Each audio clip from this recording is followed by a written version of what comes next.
സ്റ്റേഷനിൽ തിക്കിലും തിരക്കിലും പെട്ട് മരിച്ചവരുടെ എണ്ണം ഇപ്പോൾ 18 ആയിരിക്കുന്നു.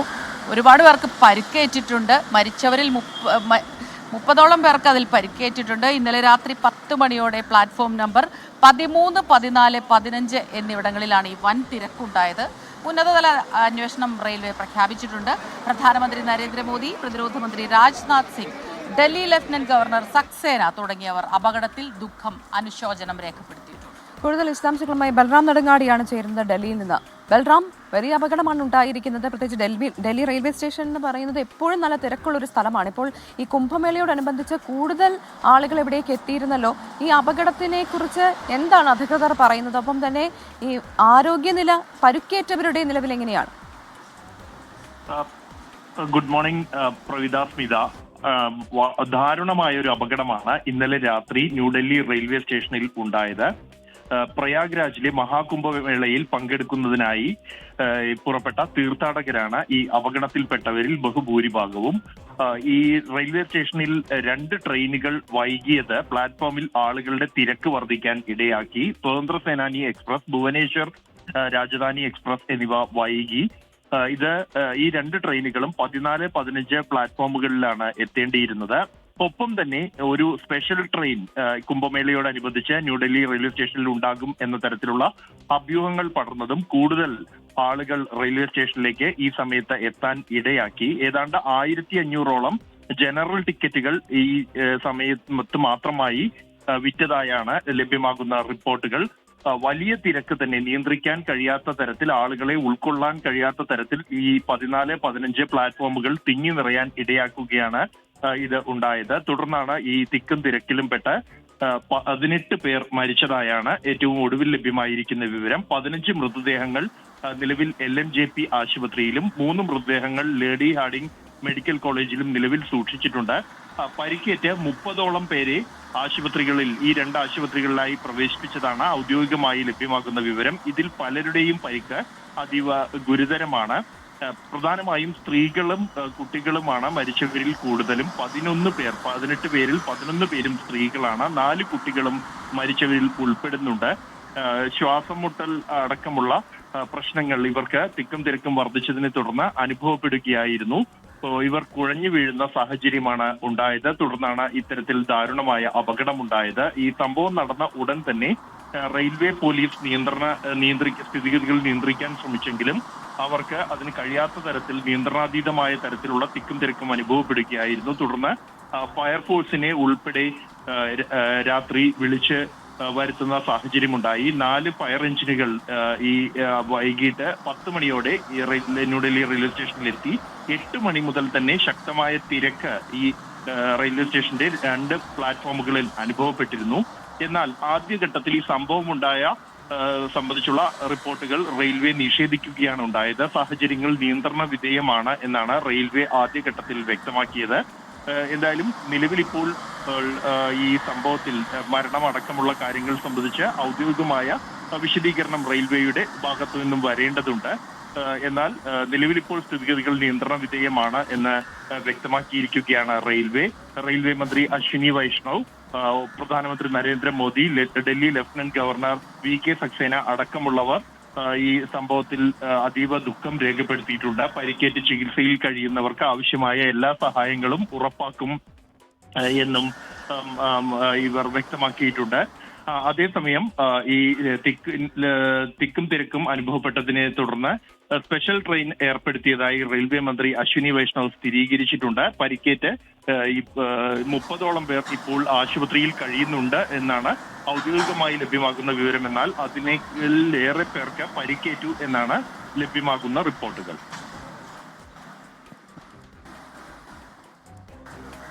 ശരി, ബൽറാം നെടുങ്ങാടിയാണ് ഡൽഹിയിൽ നിന്ന് ഈ വാർത്തയുടെ, ദുഃഖകരമായ വാർത്തയാണ് ഇന്നലെ രാത്രി എത്തിയ വാർത്ത.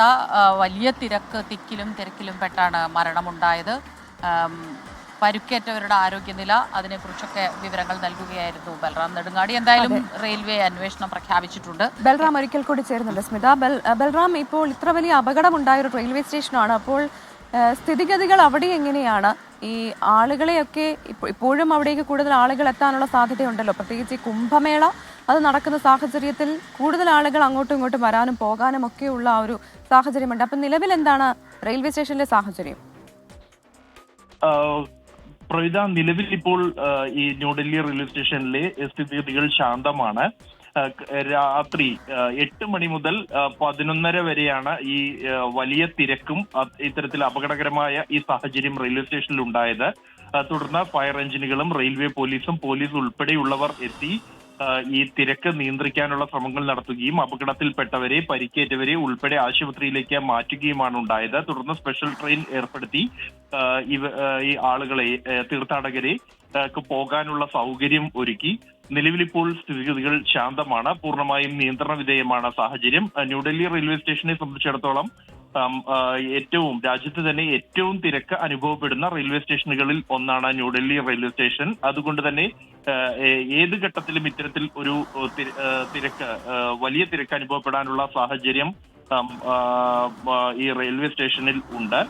പ്രധാനമായും 2 ട്രെയിനുകൾ വൈകിയതും കൂടാതെ സ്പെഷ്യൽ ട്രെയിൻ ഉണ്ട് എന്നുള്ള അഭ്യൂഹം പടർന്നതുമാണ് വലിയ തിരക്ക് അനുഭവപ്പെടാൻ കാരണമായത്. ഈ സംഭവത്തെക്കുറിച്ച് റെയിൽവേ എന്തായാലും അന്വേഷണം ആരംഭിച്ചു കഴിഞ്ഞിരിക്കുന്നു. ഏത് സാഹചര്യത്തിലാണ് 2 ട്രെയിനുകൾ വൈകാനും കൂടാതെ ഈ ട്രെയിനുകളിൽ ഉൾക്കൊള്ളാൻ കഴിയാത്ത അത്രയും കൂടുതലായി ടിക്കറ്റുകൾ, ജനറൽ ടിക്കറ്റുകൾ വിൽക്കാൻ ഇടയായതും എന്നുള്ള സാഹചര്യം ഉൾപ്പെടെ റെയിൽവേ അന്വേഷിക്കും. കൂടാതെ ഈ പ്ലാറ്റ്ഫോമുകളിൽ ഉണ്ടായിരുന്ന സൗകര്യം ഉൾപ്പെടെയുള്ള കാര്യങ്ങൾ സംബന്ധിച്ച് റെയിൽവേ പരിശോധന നടത്തും. ആദ്യഘട്ടത്തിൽ റെയിൽവേ ഇത്തരത്തിലൊരു അപകടം ഉണ്ടായ സംഭവം തന്നെ നിഷേധിക്കുകയാണ്. റെയിൽവേയുടെ ഭാഗത്തു നിന്ന് ആദ്യമുണ്ടായ വിശദീകരണത്തിൽ തിക്കിനും തിരക്കിനും സമാനമായ സാഹചര്യം ഉണ്ടായി എന്നും അഭ്യൂഹങ്ങളാണ് പ്രചരിക്കുന്നത്, അഭ്യൂഹങ്ങൾ എന്നുമുള്ള വിശദീകരണമായിരുന്നു ആദ്യഘട്ടത്തിൽ റെയിൽവേയുടെ ഭാഗത്തു നിന്നും ഉണ്ടായത്. എന്നാൽ പിന്നീടാണ് ഇതുമായി ബന്ധപ്പെട്ട റെയിൽവേ കൃത്യമായ വിശദീകരണമോ അല്ലെങ്കിൽ ഇത്തരത്തിൽ മരണം സംഭവിച്ചതായുള്ള സ്ഥിരീകരണമോ റെയിൽവേയുടെ ഭാഗത്തു നിന്നും റെയിൽവേ മന്ത്രിയുടെ ഭാഗത്തു നിന്നും ഉണ്ടായിരിക്കുന്നത്. നിലവിൽ 18 പേർ ഈ അപകടത്തിൽ മരിച്ചു, 11 പേരും അവിടെ അപകടം ഉണ്ടാകുന്നു എന്നുള്ള അഭ്യൂഹം. ബൽറാം, ഒന്ന് ഇടപെടുകയാണ്. ഈ തിക്കും തിരക്കും ഉണ്ടായി എന്നുള്ള ഒരു വാർത്ത പരക്കുന്നു. അപ്പൊ അതിനുശേഷം യാത്രക്കാർ അവിടെ, നമുക്കറിയാലോ അവിടെ വലിയ തിരക്കാണ്, പ്രത്യേകിച്ച് ഇപ്പോൾ കുംഭമേള നടക്കുന്നു. അപ്പം ആ തിരക്കിൽ ജനങ്ങളും അല്ലാതെ പരിഭ്രാന്തരായത് ഈ ഒരു അപകടത്തിന്റെ ഗ്രാവിറ്റി കൂടുന്നതിന് കാരണമായി എന്നുള്ളൊരു റിപ്പോർട്ടും വായിച്ചിരുന്നു. അങ്ങനെ സംഭവിച്ചിട്ടുണ്ടോ? തീർച്ചയായും സ്മിത, ഇത്തരത്തിൽ 2 ട്രെയിനുകൾ വൈകി ഓടുകയും കൂടാതെ സ്പെഷ്യൽ ട്രെയിൻ ഉണ്ട് ഈ മഹാകുംഭമേളയോടനുബന്ധിച്ച് പ്രത്യേക തീവണ്ടി ഏർപ്പെടുത്തിയിട്ടുണ്ട് എന്ന അഭ്യൂഹം പടർത്തുകയും ചെയ്തതാണ് ഇത്തരത്തിലൊരു അപകടത്തിന് വലിയ തിരക്ക് അനുഭവപ്പെടാൻ ഇടയാക്കിയത്. ആളുകൾ ഈ മഹാകുംഭമേളയിൽ അവസാന ദിവസങ്ങളിലേക്ക് എത്തുന്നതോടുകൂടി തന്നെ തിരക്ക് പ്രയാഗ്രാജിൽ കുറയുന്നതായുള്ള റിപ്പോർട്ടുകളുണ്ട്. ഇതിന്റെ അടിസ്ഥാനത്തിൽ കൂടുതൽ തീർത്ഥാടകർ അവിടേക്ക് എത്താൻ താല്പര്യം കാണിച്ചിട്ടുണ്ടാകാം എന്നാണ് നിഗമനം. ഈ ഒരു പശ്ചാത്തലത്തിലാണ് പ്രത്യേക തീവണ്ടി ന്യൂഡൽഹി റെയിൽവേ സ്റ്റേഷനിൽ നിന്നും പ്രയാഗ്രാജിലേക്ക് ഏർപ്പെടുത്തിയതായുള്ള അഭ്യൂഹവും പടരുന്നത്. തുടർന്നാണ് ഇത്തരത്തിൽ വലിയ തിരക്ക് അല്ലെങ്കിൽ കൂടുതൽ തീർത്ഥാടകർ ന്യൂഡൽഹിയിലേക്ക് റെയിൽവേ സ്റ്റേഷനിലേക്ക് എത്താൻ ഇടയാക്കിയത് എന്നാണ് പ്രാഥമികമായ അന്വേഷണത്തിൽ റെയിൽവേക്ക് ബോധ്യപ്പെട്ടിരിക്കുന്നത്. ഇത്തരത്തിൽ 2 ട്രെയിനുകൾ വൈകിയോടുകയും ഒപ്പം തന്നെ ഒരു സ്പെഷ്യൽ ട്രെയിൻ പ്രതീക്ഷിച്ചെത്തുന്ന ആളുകളുടെ കൂടി തിരക്കായതോടുകൂടിയാണ് നിയന്ത്രണ വിധേയമല്ലാത്ത രീതിയിലുള്ള വലിയ തിരക്ക് റെയിൽവേ സ്റ്റേഷനിൽ അനുഭവപ്പെടാൻ ഇടയാക്കിയത്. കൂടാതെ കൂടുതൽ സാധാരണ രീതിയിൽ വിതരണം ചെയ്യുന്നതിനേക്കാൾ കൂടുതലായി ടിക്കറ്റുകൾ, ജനറൽ ടിക്കറ്റുകൾ വിറ്റഴിക്കപ്പെടുന്ന സാഹചര്യവും ഈ കുറഞ്ഞ സമയത്തിനുള്ളിൽ തന്നെ ഉണ്ടായി. ഇതാണ് ഇത്തരത്തിൽ വലിയ തിരക്ക് ഈ പ്ലാറ്റ്ഫോമിന് ഉൾക്കൊള്ളാൻ കഴിയാത്തതിനേക്കാൾ കൂടുതലായി ആളുകൾ എത്താനും ട്രെയിൻ എത്തുന്നു എന്ന വിവരത്തിന്റെ അടിസ്ഥാനത്തിൽ ഇവർ ഈ ട്രെയിൻ ലക്ഷ്യമാക്കി നീങ്ങാനും അത് തിരക്കിനും ഇടയായതും എന്നാണ് പ്രാഥമികമായ പരിശോധനയിൽ വ്യക്തമായിരിക്കുന്നത്. എന്നാൽ ഏത് സാഹചര്യത്തിലാണ് ഇത്തരത്തിൽ ഒരു അഭ്യൂഹം പടർന്നത് എന്നും ട്രെയിനുകൾ വൈകി ഓടിയതിന്റെ കാരണം അടക്കമുള്ള കാര്യങ്ങൾ സംബന്ധിച്ച് റെയിൽവേ അന്വേഷണം ആരംഭിച്ചു കഴിഞ്ഞിരിക്കുന്നു. നിലവിൽ സ്ഥിതിഗതികൾ നിയന്ത്രണ വിധേയമാണ്. റെയിൽവേ സ്റ്റേഷനിൽ പരിക്കേറ്റ് ചികിത്സയിൽ കഴിയുന്ന ആളുകൾ, അവരുടെ സ്ഥിതി, ചിലരുടെ ആരോഗ്യനില ഗുരുതരമാണ് എന്നാണ് റിപ്പോർട്ടുകൾ. മറ്റുള്ളവർക്ക് ലഭ്യമാകുന്ന എല്ലാ സഹായവും ഉറപ്പാക്കാനുള്ള നിർദ്ദേശം ഉന്നത നേതൃത്വത്തിൽ നിന്ന് തന്നെ നൽകിയിട്ടുണ്ട്. സ്മിത. ഒപ്പം തന്നെ ബൽറാം, ഈ മരിച്ചവരുടെ പേരുവിവരങ്ങൾ, അതുപോലെ പരുക്കേറ്റ ആശുപത്രിയിലുള്ളവരുടെ പേരുവിവരങ്ങൾ, വലിയ തിക്കും തിരക്കുമുള്ള ഒരു സമയം തന്നെയായിരുന്നു. അതുകൊണ്ട് ഈ പേരുവിവരങ്ങളൊക്കെ ലഭിക്കുന്നുണ്ടോ? അവർ എവിടുത്തുകാരാണ്? ഒരുപാട് പേർ തലസ്ഥാന നഗരമാണ്, അല്ലെങ്കിൽ തന്നെ പൊതുവെ വലിയ തിരക്ക്, എവിടെന്നൊക്കെയോ വരുന്ന ആളുകളാണ്, പല സംസ്ഥാനങ്ങളിൽ നിന്നൊക്കെ വന്ന് യാത്ര പോകുന്ന ആളുകളാണ്. അപ്പോൾ ഈ കുംഭമേളയുടെ കൂടെ പശ്ചാത്തലമുണ്ട്. അപ്പോൾ ഇവരുടെ പേരുവിവരങ്ങൾ, ഇവരെവിടുത്തുകാരാണ്, ഇക്കാര്യങ്ങൾ എന്തെങ്കിലും ലഭിക്കുന്നുണ്ടോ ഇപ്പോൾ? സ്മിത, ഈ റെയിൽവേ ആണ് ഔദ്യോഗികമായി ഇത് സംബന്ധിച്ചുള്ള വിശദീകരണം നൽകേണ്ടത്. എന്നാൽ ആദ്യഘട്ടത്തിൽ റെയിൽവേയുടെ ഭാഗത്തു നിന്നും ഈ വിഷയം അല്ലെങ്കിൽ ഈ സംഭവം മറച്ചുവെക്കാനുള്ള ശ്രമമുണ്ടായി എന്ന ആക്ഷേപം ഉയരുന്നുണ്ട്. ഈ അപകടമുണ്ടായി ആദ്യ റിപ്പോർട്ടുകൾ പുറത്തു വന്ന ഘട്ടത്തിൽ തന്നെ റെയിൽവേ ഇക്കാര്യം നിഷേധിക്കുകയാണ് ഉണ്ടായത്. ഇത്തരത്തിൽ തിക്കും തിരക്കും ഉണ്ടായിട്ടില്ല, മരണമുണ്ടായിട്ടില്ല, മറിച്ച് തിക്കിനും തിരക്കിനും സമാനമായ സാഹചര്യമുണ്ടായി. നിലവിൽ ഇപ്പോൾ സ്ഥിതിഗതികൾ നിയന്ത്രണ വിധേയമാണ് എന്ന് റെയിൽവേ വിശദീകരണം നൽകുന്ന ഘട്ടത്തിൽ തന്നെ ഈ റെയിൽവേ സ്റ്റേഷനിൽ വലിയ തിക്കും തിരക്കും അനുഭവപ്പെടുകയും മരണങ്ങൾ ഉണ്ടാവുകയും ചെയ്തിരുന്നു. പിന്നീടാണ് ഫയർഫോഴ്സ് അടക്കമുള്ളവരെ ഇവിടെ എത്തുകയും രക്ഷാപ്രവർത്തനം ആരംഭിക്കുകയും ചെയ്തിരിക്കുന്നത്. മരിച്ചവരുടെ പട്ടിക സംബന്ധിച്ച് നിലവിൽ ലഭ്യമായിരിക്കുന്ന വിവരം 2 ആശുപത്രികളിലായി 18 മൃതദേഹങ്ങൾ ഇപ്പോൾ ഉണ്ട് എന്നുള്ളതാണ്. 18 മരണങ്ങൾ ഈ അപകടത്തെ തുടർന്ന് സ്ഥിരീകരിച്ചിരിക്കുന്നു. അതിൽ 11 പേർ സ്ത്രീകളും 4 കുട്ടികളും ഉൾപ്പെടുന്നുണ്ട്. ഇവരുടെ പേര് വിവരങ്ങൾ, ഇവർ എവിടെ നിന്നുള്ളവർ എന്നതുമായി ബന്ധപ്പെട്ടുള്ള പൂർണ്ണ വിവരം ലഭ്യമാകേണ്ടതുണ്ട്. കാരണം റെയിൽവേയെ സംബന്ധിച്ചിടത്തോളം റിസർവേഷൻ യാത്രക്കാരുടെ പേര് വിവരങ്ങൾ അടക്കമുള്ളവ ആണ് റെയിൽവേയുടെ കൈവശം ഉണ്ടാകുന്നത്. ടിക്കറ്റുകളിൽ ഉൾപ്പെടുന്ന വിവരം, മറ്റു വിവരങ്ങൾ ഈ ജനറൽ ടിക്കറ്റിൽ യാത്ര ചെയ്യാനായി എത്തിയവരാണ് ഈ അപകടത്തിൽപ്പെട്ടവരിൽ ബഹുഭൂരിഭാഗവും എന്നാണ് ലഭ്യമാകുന്ന വിവരം. ഇവരുടെ വിവരങ്ങൾ ഉൾപ്പെടെയുള്ളവ ശേഖരിച്ച് പട്ടികയാക്കി വന്നതേ ഉള്ളൂ എന്നാണ് റെയിൽവേ അധികൃതരിൽ നിന്നും ലഭ്യമാക്കുന്ന വിവരം. ഇതുമായി ബന്ധപ്പെട്ടുള്ള പട്ടിക, ഒപ്പം തന്നെ മറ്റ് വിശദാംശങ്ങൾ ഉൾപ്പെടെയുള്ളവ അല്പസമയത്തിനകം തന്നെ റെയിൽവേ പുറത്തുവിടും എന്നാണ് റെയിൽവേ അധികൃതർ വ്യക്തമാക്കുന്നത്. നിലവിൽ ഇപ്പോൾ 18 മരണം സ്ഥിരീകരിച്ചിരിക്കുന്നു. അതിൽ 11 സ്ത്രീകളും 4 കുട്ടികളും ഉൾപ്പെടുന്നു എന്നാണ് ലഭ്യമാകുന്നത്. ഇപ്പോൾ ഈ റെയിൽവേ തന്നെ ഈ കാര്യങ്ങൾ പുറത്തുവിടാൻ ഏറെ വൈകിയിരുന്നു.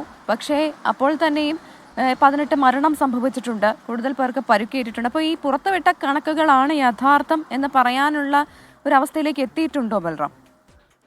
പ്രവിത, നിലവിൽ ഇപ്പോൾ ലഭ്യമാകുന്ന റിപ്പോർട്ടുകൾ അനുസരിച്ച് ഈ മരണനിരക്ക് അല്ലെങ്കിൽ അന്തിമമല്ല എന്ന് തന്നെ പറയേണ്ടി വരും. കാരണം റെയിൽവേ നിലവിൽ 2 ആശുപത്രികളിലായി സ്ഥിരീകരിച്ച മരണങ്ങളുടെ വിവരം മാത്രമാണ് പുറത്തു വന്നിരിക്കുന്നത്. അത് 18 പേർ മരിച്ചിരിക്കുന്നു എന്നുള്ളതാണ്. LNJP ആശുപത്രിയിൽ 15 മൃതദേഹങ്ങളും ലേഡി ഹാർഡിംഗ് ആശുപത്രിയിൽ 3 മൃതദേഹങ്ങളും എത്തിച്ചിരിക്കുന്നു എന്നുള്ളതാണ് റിപ്പോർട്ടുകൾ. നിരവധി പേർ പരിക്കേറ്റ് 2 ആശുപത്രികളിലുമായി ചികിത്സയിലുണ്ട്. ഇവരുടെ ആരോഗ്യനില, ചിലരുടെ ആരോഗ്യനില മോശമാണ് എന്നാണ് ആശുപത്രി അധികൃതരിൽ നിന്നും ലഭ്യമാകുന്ന വിവരം. ഒപ്പം തന്നെ ഈ അപകടവുമായി ബന്ധപ്പെട്ടുള്ള ഔപചാരികമായി പൂർണ്ണമായ കണക്കെടുപ്പ് ഉൾപ്പെടെ പൂർത്തിയാക്കിയ ശേഷം മാത്രമായിരിക്കും ഇതുമായി ബന്ധപ്പെട്ടുള്ള ഔദ്യോഗികമായ ഒരു വിശദീകരണം റെയിൽവേയുടെ ഭാഗത്തു നിന്നും കേന്ദ്ര സർക്കാരിന്റെ ഭാഗത്തു നിന്നും ഉണ്ടാവുക. മരണസംഖ്യ ഉയരാനുള്ള സാധ്യത തന്നെയാണ് ഈ ആശുപത്രികളിൽ നിന്നും ലഭ്യമാകുന്ന റിപ്പോർട്ടുകളിലൂടെ വ്യക്തമാകുന്നത്. പ്രവീണ.